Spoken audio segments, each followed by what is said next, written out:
Hello, my name is Sasha. Welcome back to my channel. Today I have my February wrap-up for you. I read 9 books in February, which is one less than I read in January, and is way less than I wanted to read because of all the readathons that were happening. And let me just say this, I failed all of them, which I fully expected. I had a pretty good month as far as the quality of the books goes. I read 4 3-star books, 4 4-star books, and 1 5-star books. So no 1 or 2 stars, which is pretty good. Starting off with the 3-star books, the first book I read was Like War, The Weaponization of Social Media by P.W. Singer and Emerson T. Brooking. This was a very informative but dense book. It was written like an essay and packed with information, but I could only read so much at a time without thirsting for some kind of narrative. For nonfiction, it wasn't the best, but I would recommend it if you want to know more about how you're consuming social media and what happens to what you put out into the great void of the internet. I personally learned a lot. I read P.S. I Still Love You by Jenny Han. I expected a lot from this book, but it really put me off the rest of the books in this series.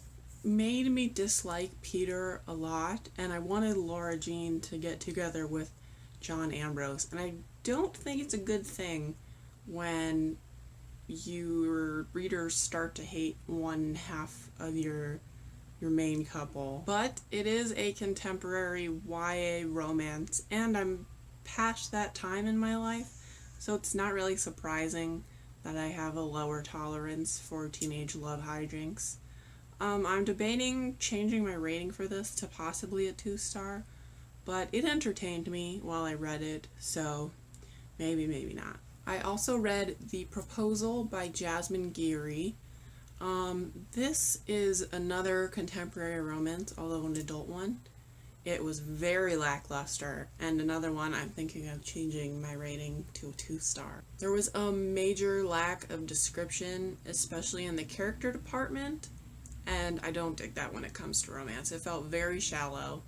Give me character depth or I'm not going to be interested. I read the first book in the Warrior series by Aaron Hunter called Into the Wild, and this is a middle grade, and I just enjoyed it a lot. It was very fast and easy. Obviously it's middle grade and I'm not a middle schooler, but I liked how it felt really tribal and kind of created this fantastical world around stray cats.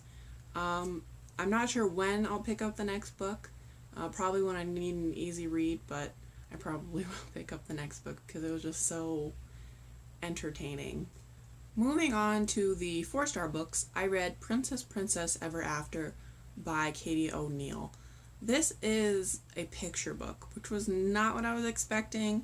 I was expecting a graphic novel, but I wasn't mad at it. It was short and sweet, and it had a great message for kids, and it's definitely something I would recommend if you have children or know children and would like to read with them. Next, I read The Kiss Quotient by Helen Huang. This is a very much hyped up book on BookTube, and I get the hype now. It was a slow burn romance, which is my thing, and the smutty scenes didn't make me recoil, which is kind of new for me. I loved the character growth, and I would have read a second book about these characters because I love them. Fan of where the guy rescues a girl from another guy and it's like sexual assaulty. I just didn't jive with that, but overall it was very enjoyable. Next, I read Girls of Paper and Fire by Natasha Nyan, and I love Ren and Lai as a couple. I don't think this is a spoiler, but I've just been so thirsty for some female romance, and like this book provided it.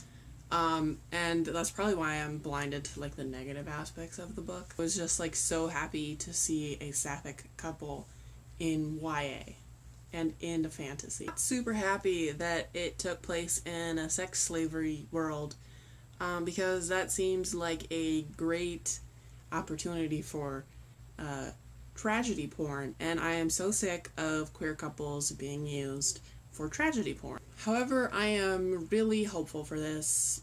Please don't let me down, Natasha Nyan. The last 4-star book I read was Severance by Ling Ma. It's a very unique take on the post-apocalyptic genre. Instead of the normal focus on a group, it was very solitary, and Candace, the main character, is very introspective, and it's kind of a meditation on how she was raised and her life in New York, and how all of the events in her life sort of led up to how she dealt with the end of the world. I found it fascinating. The only 5-star book I read this month was Friday Black by Nana Kwame Adjei-Brenyah. This is a collection of short stories that absolutely floored me. Just the emotional depths and topics that it explored. I was just indescribably gorgeous. I've heard it described as Black Lives Matter meets Black Mirror without the tech focus, and I think that's pretty on the nose. So those are the books I read in February. If you read any of them and loved or hated them, or if any of these are on your TBR, I would love to hear that. Put that in the comments down below. Thank you for watching. Bye!